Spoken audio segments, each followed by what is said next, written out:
और ये stock exchange की इमारत जिसको वहां का सबसे बड़ा टावर होने का दर्जा हासिल है, इसको भी कैसे धुआं धुआं किया है ईरान ने। आज जो ये स्टेज आई है, मेजर गौरव आर्य और एयर मार्शल पीके श्रीवास्तव मेरे साथ जुड़ रहे हैं, उनके साथ हम ये समझेंगे कि क्या ये एक्सपेक्टेड था, इस लेवल का, इस क्वांटम का एक्सपेक्टेड था, क्या ये सोचा जा रहा होगा, बेंजामिन नेतन्याहू सोच रहे होंगे? जी बिल्कुल दिनेश, मुझे ऐसा लगता है कि इजराइल ने पूरा सोच समझ के, और आज से नहीं कई दसियों साल से इजराइल ये सोच रहा है, और इजराइल ने कई बार ऐसे प्रस्ताव भी रखे। भारत के पास प्रस्ताव रखा कि आप पाकिस्तान को ठोकिए, हम आपके साथ हैं, हम ठोकेंगे आपके लिए। उन्होंने ये प्रस्ताव अमेरिका को कई बार रखा, लेकिन लोग जो हैं हर समय पीछे हटते गए। इस बार ट्रंप ने आशीर्वाद दिया, नेतन्याहू ने हमला करा, और ये होना था। अभी भगवान ना करे ऐसा हो, लेकिन ऐसा हो सकता है। ये पूरी की पूरी आप मान के चलिए कि और तबाही होगी इजराइल के अंदर, लेकिन एंड में इजराइल जीतेगा। और इजराइल को एक बात पता है कि एक बार करवा लो जो करवाना है, एक बार मार्के की जंग हो जाए, उसके बाद ईरान का पूरा स्ट्रक्चर ठप हो जाएगा। क्योंकि देखिए बात यह है ना, अभी हम कह रहे हैं कि ये चीज हो गई, हम लोग ये फोटोग्राफ दिखा रहे हैं, आप ये कह रहे हैं अस्पताल में कर दिया बियरशेबा में, वो 1000 बेड का हॉस्पिटल है और पूरे साउथ इजराइल को केटर करता है, 1000 बेड का हॉस्पिटल, राइट?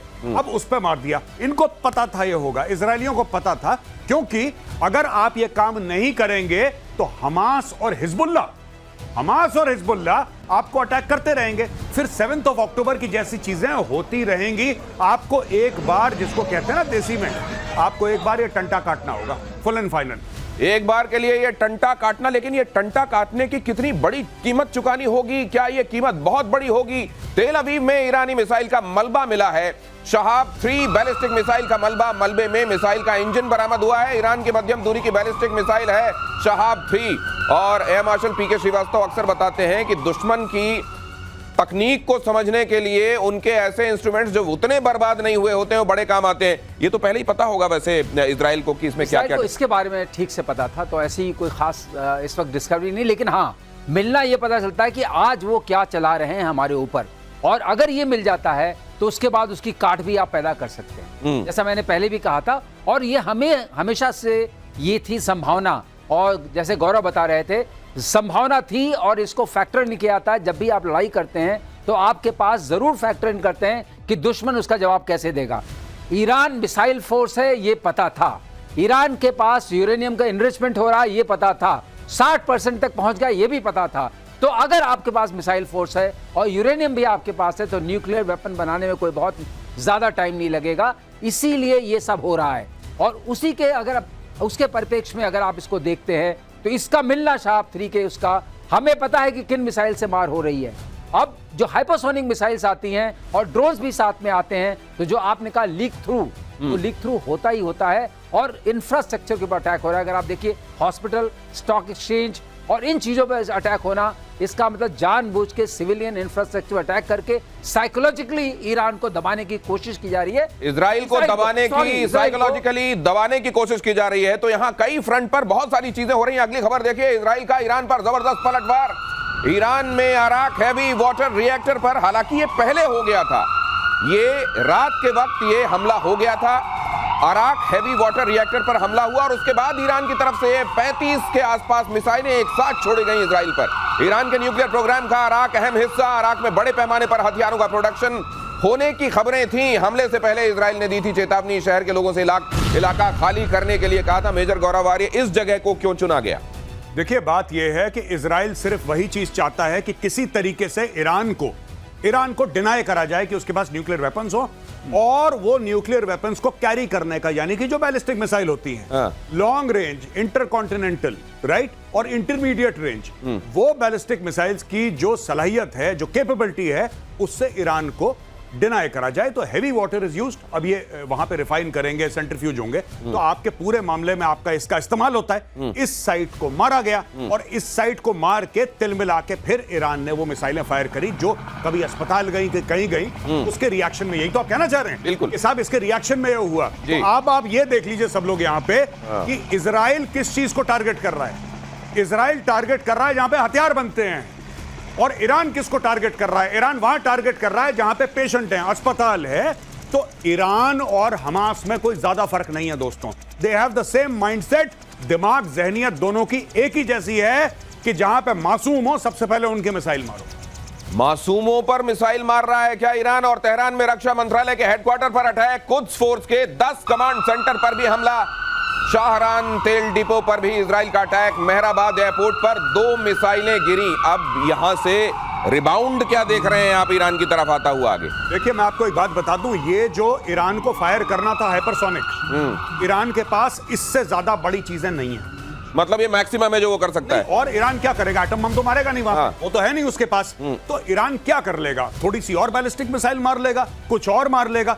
लेकिन कहने की बात यह है कि जिस तरीके से उनकी कैपेबिलिटीज को डिन्यूड और डिग्रेड करा है इजराइल ने, जिस तरीके से जहां पे मैन्युफैक्चरिंग होती है सोर्स में जाके मारा है, तो मुझे नहीं लगता कि कुछ दिनों के बाद ईरान के पास ऐसा कुछ होगा असला इस्तेमाल करने का कि जिससे ईरान इजराइल को, माफ कीजिएगा, कोई मेजर डैमेज हो पाए। और एक और बात, अगर मेजर डैमेज होता है तो वहां पे खड़ा है अमेरिका। अमेरिका के सारे एसेट्स जो हैं दोस्तों, लॉक्ड एंड कॉक्ड। दिनेश, कल आप बता रहे थे ईगो गार्सिया के बारे में, आप बता रहे थे, आपने पूरा बताया कि कहां पे कौन से अमेरिकन एसेट्स हैं, कहां पे F-16 है, कहां पे F-22 है, कहां पे F-35 है। पूरा का पूरा जो है मामला अमेरिका का रेडी है। जब पता लगेगा कि अब पानी नाक से ऊपर चला गया है, America will enter the war.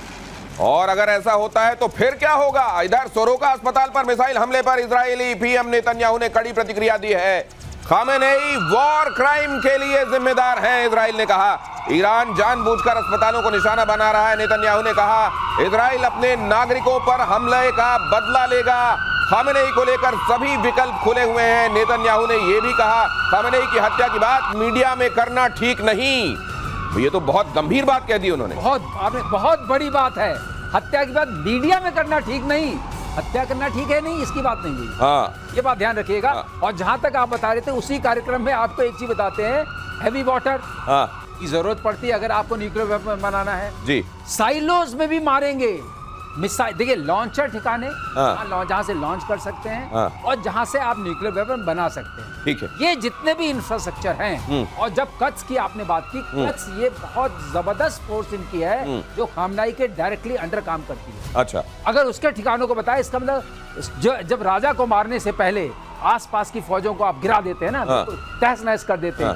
ये सब वो सारे प्यादे वजीर हैं जो गिराए जा रहे हैं। तो इसमें आपका हंच क्या कहता है? चेकमेट वाली सिचुएशन जैसा हमने देखा था सद्दाम हुसैन के साथ, वैसी कोई सिचुएशन देख रहे हैं या उससे ज्यादा ग्रेव खामेनेई के लिए? खामनेई की सिचुएशन लगभग, अब बताइए, उनकी सिचुएशन बहुत ही ग्रेव थी।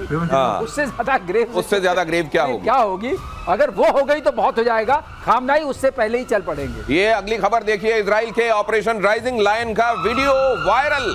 बीच हवा में इजराइल के फाइटर की रिफ्यूलिंग ऑपरेशन के दौरान अब तक 600 फाइटर्स की मिड एयर रिफ्यूलिंग हुई है। यही आप कह रहे थे कि ये आकाश में नियंत्रण किसको कहते हैं? ये उसका परिचायक है। ये अब आकाश में अगर रिफ्यूलिंग कर रहे हैं आप, तो इसका मतलब पूरा वर्चस्व है। उसका फायदा क्या होगा? उसका फायदा ये होगा कि हम चुन चुन के मिसाइल के ठिकानों को मारेंगे, चुन चुन के जहां पर बन सकता है मारेंगे। लेकिन बड़ा इंटरेस्टिंग होता है श्रीवास्तव सर, ये देखना, मिड एयर रिफ्यूलिंग देखना, ये बड़ा इंटरेस्टिंग होता है। कैसे वो तेल से भरा हुआ टैंकर उड़ता हुआ एक तरीके से जाता है, उसकी नोजल जाती है और नोजल जाकर के उसमें एयरक्राफ्ट में, यहाँ तो उतना साफ विजुअल, ये थोड़ा डिस्टॉर्ट हो रहा है इसमें डालने में, लेकिन इतना समझ में आ रहा है कि इस जगह से, ये है वो जगह जहां से उसका निकला रहता है। उसमें ऐसे पकड़ने के लिए एक जाले टाइप का बना होता है। जैसे आपकी नोजल आई, वो जाले में लगी और उसको जाले ने पकड़ लिया। अच्छा, अब दोनों जहाज लगभग एक उससे रफ्तार से चल रहे हैं। वो मेंटेन रहता है, थोड़ी फ्लेक्सिबिलिटी स्पीड की जो वेरिएशन की होती है। और जहाज, तेल वाहक जहाज से फाइटर में तेल चला जाता है। तो ईरान के आसमान में कई बार ये रिफ्यूलिंग हो रही है। मैंने ही कहा, अगर ये मैं कर पा रहा हूं, इसका मतलब मुझे कोई खतरा नहीं है कि कोई मिसाइल मेरे ऊपर आ सकती है। और ये वर्चस्व है, तो आप चुन चुन के सारे लॉन्चर्स को, सारे ठिकानों को खत्म कर सकते हैं। ईरान का सरकारी टीवी चैनल हैक, देर रात इजरायली हैकर्स ने किया इसको हैक। IRIB टीवी समेत कई न्यूज चैनल हैक किए गए। टीवी पर लोगों से विद्रोह की अपील की गई। महसा अमीनी आंदोलन से जुड़े वीडियो प्रसारित किए गए ताकि वहां के लोगों को ये कहा जा सके कि यही समय है, सही समय है। क्या समझ में आ रहा है वहां के लोगों को? देखिए दिनेश जी, मैं आपको एक बात बताता हूं, बहुत सिंपल सी बात है। ये जो राइजिंग लायन है, ये क्या है rising lion? Rising lion actually जब 1979 पे खामेनेई के पहले खुमैनी था, उसने 1979 में विद्रोह करा था, रेवोल्यूशन करी थी। उसके पहले जो शाह मोहम्मद रजा पहलवी जो वहां का राजा था, ये उसका झंडा था और उसके झंडे में एक शेर दिखाया गया था, शेर के हाथ में तलवार थी और पीछे शेर के एक सूरज उग रहा था, उसको कहते थे राइजिंग लायन। तो जब इजराइल ने इस पूरे ऑपरेशन का नाम राइजिंग लायन दिया, उसी दिन इजराइल को क्लियर था कि boss what we are aiming for is regime change. ये खमेनेई को निपटाना है, इस रजीम को हटाना है, इसलिए उसका नाम राइजिंग लायन रखा गया। और नाम राइजिंग लायन रखने के बाद that is why they decided कि अब ये जो आ रहा है टेलीविजन पे हैक करके, ये जो अमीनी है वो लड़की जिसको मार दिया, इसके लिए आ रहा है। फिर सडनली आप देख रहे हैं कि विदेश में जो उनका क्राउन प्रिंस है, उनका बेटा रजा पहलवी का, वो आ रहा है और उसने कल परसों वीडियो रिलीज करा है फारसी में अपने लोगों को बोलते हुए कि इस इस्लामिस्ट रजीम को निकाल के फेंक दो, ये किसी काम की नहीं है, उठो। तो अब वहां पे विद्रोह के लिए बोला जा रहा है कि सड़क पे आ जाओ। बिल्कुल सही। लेकिन ये इसका असर क्या देख रहे हैं आप? हालांकि वहां इंटरनेट बंद हो गया, बाकी सब चीजें। और एक चीज और मैं कहना चाहता हूं, वहां की जो टीवी न्यूज एंकर हैं वो तो शुक्र कर रही होंगी कि नहीं हैक कर लो, यहां तक ठीक है, वो मत करना जो बीते दिनों किया था। लेकिन वहां की जनता पर इस सब का असर कितना हो रहा है? देखिए, जनता वहां की जनता बिल्कुल भी खमेनेई और उसके जो लोग हैं उनको पसंद नहीं करती, क्योंकि इनके ऊपर बहुत, जिसको कहते हैं कि तशद्दुद, बड़ा टॉर्चर किया गया। लेकिन कहीं ना कहीं वहां पे मैं आर्टिकल्स पढ़ रहा था, वो ये बोल रहे हैं कि साहब रेजिम चेंज तो हम भी चाहते हैं, लेकिन हम ये नहीं चाहते कि कोई बाहर से आके बमबारी करे जिसमें आम लोग मारे जाएं और उस बमबारी के तहत फिर वो रेजिम चेंज हो। हम चाहते हैं कि अंदर से हो। और इस बीच पाकिस्तान ने ईरान को बड़ा धोखा दिया। अमेरिका के लिए जासूसी करता पकड़ा गया पाकिस्तान। अमेरिका का जासूसी सिस्टम BACN, जिस विमान में BACN लगा था, वो पाकिस्तान के एयर स्पेस में दिखा, ईरान की तरफ जाता हुआ दिखाई दिया ये जासूसी विमान। और इसके बाद इजराइल ने ईरान के सरकारी टीवी चैनल पर अटैक कर दिया। ये हुआ था भाई साहब, और आपने ये कहा था, मैंने बोला था और कई बार बोला था और प्रतिशोध पे बोला था कि पाकिस्तान का बहुत अहम रोल है। ये जो इसको खाना खिला रहा है ना वहां पे बुला के व्हाइट हाउस में, जो इनकी तारीफें कर रहा है कि देखो पाकिस्तान कितना अजीम मुल्क है, कोई अजीम मुल्क नहीं है। बेसिकली मीर जाफर को पैसे पहुंच गए। जो पाकिस्तान ने करा है, ईरान की पीठ पे खंजर उतारा है। पाकिस्तान इज अ बैकस्टैबर नेशन, ये धोखेबाज मुल्क है और इन्होंने इस्लामी बिरादरी मुल्क होने का ढोंग रचा और ढोंग रचने के बाद इन्होंने गद्दारी करी है। नहीं तो ये क्या, ये ईरान में जो लोग रह रहे हैं ये तो कलमा पढ़ते होंगे जी, तो यहां पर भेजते हैं वो कि जाओ पूछो कि अगर कलमा नहीं पढ़ पाते हैं गोली मार दो, और वहां पे उनके साथ गद्दारी कर रहे हैं जो कलमा पढ़ने वाले उधर बैठे हुए हैं, वो कह रहे हैं उनको भी गोली मार दो, उनको भी गोली मार दो। देखिए, जहां से पैसे मिलते हैं पाकिस्तानी स्टेट का, मैं पाकिस्तानी आवाम की नहीं बात कर रहा, पाकिस्तानी स्टेट है, पाकिस्तानी फौज है, इसका कोई दीन ईमान नहीं है। जब मैं कह रहा था तो मुझे पाकिस्तानी मैसेज कर, मेजर साहब ये आप कैसे कह सकते हैं, ये तो बहुत गलत बात है, हम आपसे डिसएग्री करते हैं। मीडिया में आ गया है तुम्हारी फौज ने गद्दारी करी है पाकिस्तानियों, तुम्हारी फौज एक गद्दार फौज है और ये इस्लाम को एक ATM मशीन की तरह इस्तेमाल करती है। अमेरिका ने पैसे दिए, उसने बैठ के खाना खिलाया, इन्होंने पीठ में खंजर उतार दिया ईरान का। और ये जो एयरक्राफ्ट बात आप कर रहे हैं दिनेश, इस एयरक्राफ्ट से उसको लाइट अप किया था टीवी स्टूडियो को। कब आप टारगेट जाता है आपका? अच्छा, मतलब वहां आपको बताया ये है, जैसे हम लेजर बीम डालें कि भाई प्रेजेंटेशन के समय ये वाली जगह पेंट कहते हैं ना, उसको पेंट करा। उसको किल चेन बोलते हैं। अच्छा, आप दिखाइए कहाँ है, हम मारेंगे। अच्छा, तो इन्होंने दिखाने का काम किया है, काम किया, दिखाने का काम किया ये है। ये पाकिस्तानी एयर स्पेस से हुआ दिखाने का काम, ये पाकिस्तानियों ने बोला है वहां पे मारो। और ये किल चेन ही इस्तेमाल करते हैं, एक दिखाता है, दूसरा देखता है, तीसरा मारता है। भाई साहब, हॉकी की पेनल्टी देखी आपने? बिल्कुल, पाकिस्तान ने गोल सेट करा। देखिए, अब जो पाकिस्तानी कहते हैं कि यहूदी ऐसे तो यहूदी वैसे, ठीक है, जो कहते हैं कि हम यहूदियों के खिलाफ हैं, हम फिलिस्तीनियों के साथ खड़े हैं, राइट। अब मैं पाकिस्तानियों से यह पूछना चाहता हूं कि चूरन तो चाट लिया आसिम मुनीर ने व्हाइट हाउस में जाके, अब यह कर रहा है, ये हैं तुम्हारे मुजाहिद और ये हैं तुम्हारे गाजी, ये है उनका कैरेक्टर। तो जिन फिलिस्तीनियों के लिए ईरान कह रहा था कि वो खड़ा हुआ है, उस ईरान के खिलाफ उसकी जगह बता के टॉर्च मार के यहां हमला करो, ये कराया जा रहा है। अमीनी जो लड़की का आपने बात बताई, वो भी जरूरी है 10 दर्शकों को बताना। अमीनी 16 साल की लड़की थी जिसके ऊपर अत्याचार हुआ, बाद में उसी को मारा गया, उसी के खिलाफ वो दी गई। उसमें तो बड़ा बवाल हुआ था। अगली खबर यह है कि इजराइल के खिलाफ ईरान का बड़ा प्लान लीक हुआ। हूती, हमास और हिजबुल्लाह के साथ मिलकर बड़े हमले की तैयारी। इराक में शिया लड़ाके भी लड़ने के लिए तैयार। कहा जा रहा है कि दुनिया भर में जितने स्लीपर सेल्स हैं ईरान के उनको भी एक्टिवेट किया जा रहा है। भाई साहब, आधे स्लीपर सेल को तो स्लीप करवा दिया इजराइल ने। हिजबुल्लाह की कमर तोड़ दी, हमास को मार मार के उसका भरता बना दिया। अब जो हूथी हैं वो थोड़ा समुद्र के, because southern part of Yemen में ज्यादा पाए जाते हैं हूथी, तो हो सकता है कि वहां पे जाके कुछ अटैक करें कुछ जहाजों में, पहली चीज। लेकिन सबसे बड़ी बात ये दिनेश कि पहले इन्होंने, देखिए इजरायलियों ने कितना स्मार्ट प्ले करा, पहले हमास को तोड़ा, हिजबुल्लाह बीच में आया चौधरी बनने के लिए, हिजबुल्लाह को भी तोड़ा, सबको तोड़ ताड़ के सीरिया में तुर्की ने बशारुल असद को निकाल दिया, सीरिया सेफ हो गया। अब जब सीरिया सेफ हो गया और लेबनान सेफ हो गया और फिलिस्तीन सेफ हो गया, now they made the move for Tehran. और हर समय तेहरान एंड गेम था। एंड गेम तेहरान है और एंड गेम ये है कि वहां की पॉलिटिकल जो लीडरशिप है उसको बदला जाए। अमेरिका के ईरान को आखिरी चेतावनी।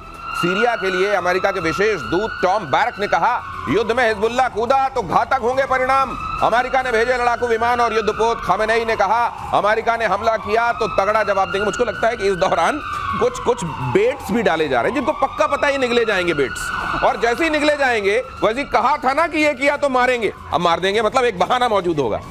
मैं ठीक कह रहा हूं? ऐसा बिल्कुल सही दिनेश, आप जो कह रहे हैं हम लोगों ने हर बार देखा है। हाँ। जब ये कहते हैं कि मारेंगे, हाँ। वो तो मार पड़ जाती है। हाँ। उसने आपने देखा नहीं जो टीवी चैनल पर आता, उसने कहा था अगर अल्लाह बचाएगा बॉम्ब फेंका तो ये होगा, फट से बॉम्ब पीछे पड़ गया। बिल्कुल। तो अब ये सवाल है कि तगड़ा जवाब देंगे, हाँ। इसका मतलब तगड़ा मारो। हाँ। तो उल्टा है। हाँ। और सर क्या ऐसा, सर मैं आपसे पूछता हूं सर, क्या ऐसा हो सकता है कि खमेनेई जो डेली ट्वीट करता है इसका भी ट्वीट हैक कर दिया हो किसी ने, इसका ट्विटर किसी ने, भगवान ना, मैं अज्यूम कर रहा हूं, अगर आप टीवी हैक कर सकते हैं तो उसका ट्विटर हैंडल ट्वीट, तुम्हें हिम्मत है, खमेनेई ट्वीट कर रहा है, तुम्हें हिम्मत है तो मुझे मार के दिखाओ। बिल्कुल सही। सही मसाइल कहानी खत्म। फिर से हिम्मत हो तो फिर से मार के देखो। मुझे लगता है ये ना खुद इजरायली कर, नहीं मुझे लगता है कि इन्होंने जिस फोन से ये ट्वीट हो रहे हैं उस या कंप्यूटर से उस जगह को रखा हुआ है इन्होंने ईरान में किसी जगह, और ये मॉस्को में बैठ के बता रहे हैं कि भाई साहब इसमें इस बार ये करके लिख दो, और लोगों को ये लगना चाहिए कि उस बंकर से आ रहा है ये मुझे लगता है कि ये भी हो सकता है खुद को बचाने के लिए। अगली खबर की तरफ आपको लेकर चलता हूं। ईरान पर चौतरफा हमले के लिए अमेरिका रेडी। ईरान पर किसी भी वक्त हमला कर सकता है अमेरिका। मिडिल ईस्ट में अमेरिका के 60 एयर बेसेस हैं, और ये तो सिर्फ अमेरिका की बात हम आपको बता रहे हैं। ब्रिटेन भी कैसे सीन में आ रहा है वो भी आपको बताएंगे। अमेरिका ने इन दिनों उस जगह को सुपर एक्टिवेट कर दिया है।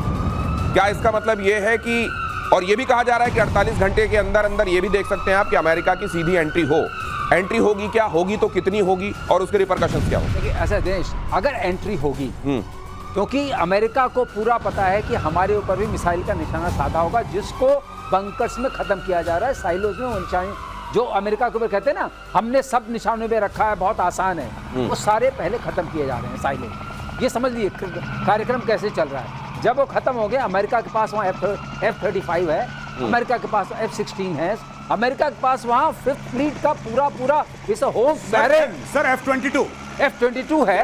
तो सो वहाँ पर असेट्स बहुत हैं, सर्विलेंस असेट्स हैं, ड्रोन्स हैं, लोग हैं। कतर में करीब 40-50 की फौज है, वहाँ पर 8 कंट्रीज में है। तो ये पूरा मान लीजिए कि ये जगह इन्होंने एक्टिव कर दी, इनकी एंट्री भी हो गई, उसके बाद क्या होगा? उसके बाद जो जितने भी इनके बचे हुए ठिकाने हैं, लेकिन मुझे लगता है ये लोग चूंकि ये रेजिम के लिए हो रहा है। क्या ईरान की तरफ से भी दूसरे मुल्क जो सॉलिडेरिटी की बात करते हैं, क्या वो इकट्ठे आके? अगर वो बात आप पूछ रहे हैं तो उसका आंसर है नो। अगर आप वो गुप्त बात वो पूछ रहे हैं तो उसका गुप्त आंसर है नो। कुछ नहीं होगा। तो नहीं, कोई लाजे शर्मे भी नहीं आए, कोई लाज शर्म में भी नहीं आएगा कि कहा था हम साथ में। देखिए, सबसे पहले पाकिस्तान, हम आलम इस्लाम के लीडर हैं, वाहिद एटमी मुल्क है पूरे आलम इस्लाम में। अगर यहूदियों ने तेहरान पे बम चलाया, हम तल अवीव पे बम चला देंगे। अगले दिन क्या बोला था? मजाक कर दिया था। तो भैया यही है इनका टोटल मामला। ट्विटर पे, इंस्टाग्राम पे, फेसबुक पे पूरी आग लगी हुई है। फेसबुक पे आग लगी हुई है। आप देखिए कहां एड्रेस क्लिक करिए, पता लगा कोई लाहौर से छोड़ रहा है बड़े बड़े बम, ठीक है, कोई इंस्टाग्राम पे छोड़ रहा है, गुजरावाला से छोड़ रहा है। जमीन पे कोई नहीं है, क्योंकि इनका फील्ड मार्शल है, सो कॉल्ड फील्ड मार्शल ने नमक खा लिया ट्रंप का। कहानी खत्म हो गई, बिक चुका है तुम्हारा फील्ड मार्शल। ये फील्ड मार्शल अगर बिक चुका है, पाकिस्तान की भूमिका बहरहाल इस पर डिस्कस कर ले थोड़ा सा और। अब ये पाकिस्तान कितनी और मदद करने वाला ईरान के खिलाफ अमेरिका की? बहुत बढ़िया सवाल आपने पूछा। अभी तो बहुत मदद करेगा पाकिस्तान, पाकिस्तान बहुत मदद करेगा। सिर्फ हम जो कह रहे थे नूर खान एयरबेस, हम लोग कह रहे थे ना नूर खान एयरबेस में एसेट्स हैं, वो किस दिन के लिए हैं? ये सारी की सारी चीजें अमेरिका और इजराइल ने प्लानिंग करी है। पाकिस्तान की फौज कल भी बिकाऊ थी, आज भी बिकाऊ है, और पाकिस्तान की फौज अगले आने वाले कल में भी बिकाऊ रहेगी। ये अपना ईमान धर्म डॉलर के लिए बेच चुके हैं। इनके सारे जर्नल, बड़े बड़े इनके 3 स्टार 4 स्टार, अब तो 5 स्टार, इन सब के बच्चे बाहर हैं।